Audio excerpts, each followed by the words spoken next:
Maka Rasul ikut Asy'ari. Ya nggak mungkin Asy'ari baru hidup abad ketiga Hijriah. Kata kawan, ente mazhab Syafi'i, tapi kok akidahnya Asy'ari? Coba, Syafi'i ikut Asy'ari nggak? Saya sudah sering mengatakan pertanyaan begini, pertanyaan yang bisa menjebak dirinya sendiri. Syubhat itu masuk ke pikiran kita, Pak. Dulu saya begitu. Sampai 2006 saya belum yakin Asy'ari sebagai imam Ahlus Sunnah. Bayangkan. Sampai tahun 2006. Jangan sampai Bapak tahun sekarang masih belum yakin juga Asy'ari sebagai imam Ahlus Sunnah. Cukup saya yang terakhir begitu, Pak.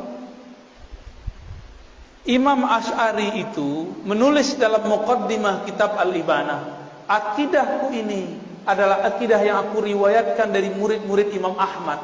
Akidah ini akidah Imam Ahmad bin Hanbal. Ahmad bin Hanbal mengambil akidahnya dari Syafi'i, Imam Syafi'i dari Malik, Malik dari Nafi', Nafi' dari Ibnu Umar, Ibnu Umar dari Rasulullah sallallahu alaihi wasallam. Sebelum Imam Bukhari, orang pakai hadis apa? Imam Bukhari, tahu Imam Bukhari? Lahir akhir abad kedua, wafat pertengahan abad ketiga. Sebelum Imam Bukhari, ikut sunnah lewat siapa? Lewat Imam Syafi'i. Imam sunnahnya Imam Syafi'i. Coba lihat gelarnya Imam Syafi'i, Imamus Sunnah. Keberhasilan seorang guru jika muridnya lebih populer darinya, lebih terkenal dalam hadis darinya.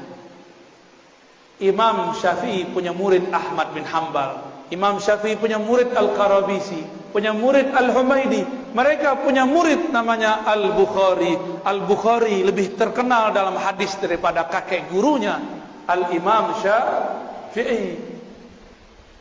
Walaupun Bukhari punya kitab Tauhid di Sahih Bukhari, tapi yang lebih terkenal sebagai imam Tauhid adalah murid dari muridnya, yaitu Imam Asy'ari.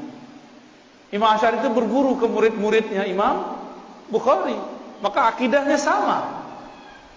Saya pastikan dan saya jamin akidah Asy'ari itulah akidahnya Bukhari. Saya tanya lagi, sebelum Bukhari kalau ikut sunnah lewat siapa? Nah, ini yang disebut sanad. Jadi jangan kebalik-balik. Kenapa kita nggak ikut akidah Syafi'i saja? Ya, Imam Syafi'i tidak menulis risalah dalam akidah, tapi pernah mengkalamkan tentang akidah.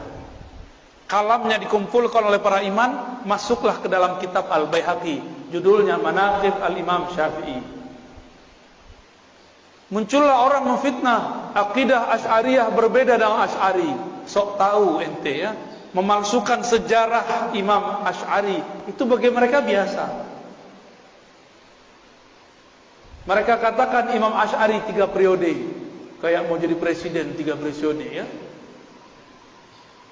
Jadi akidah Asy'ari, sebelum Asy'ari akidahnya apa? Akidah Imam Ahmad. Berarti akidah Asy'ari sama dengan Ahmad? Sama. Sebelum Imam Ahmad bin Hanbal, akidahnya akidah siapa? Akidah Syafi'i. Sebelum Syafi'i sebenarnya di wilayah Kufah ada seorang imam namanya Abu Hanifah. Akidahnya akidah Imam Abu Hanifah. Dari Abu Hanifah turun nanti ke Tohawi, turun nanti ke Maturidi. Jadi ada 2 cabang dari mazhab Abu Hanifah, Tohawiyah, Maturidiyah. Cuma mereka tidak tinggal di ibu kota umat Islam, yaitu Baghdad. Makanya akidah mereka tidak sepopuler Imam Asy'ari. Imam Asy'ari tinggal di Basrah, hijrah ke Baghdad, menjadi imam Ahlus Sunnah di semua wilayah. Kenapa? Kalau Indonesia kayak Jakarta, kalau Malaysia kayak Kuala Lumpur.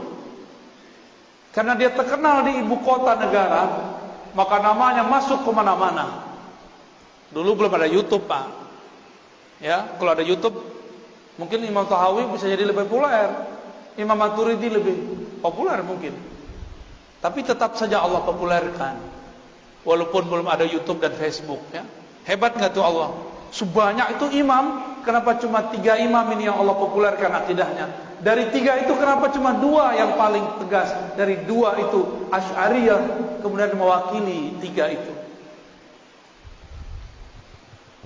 Maka ulama di Saudi pun, Syarif Hatim Al-Auni, ya, banyak lagi mengatakan sepakat 90% umat Islam di dunia itu akidahnya Ahlussunnah Asy'ariyah Maturidiyah.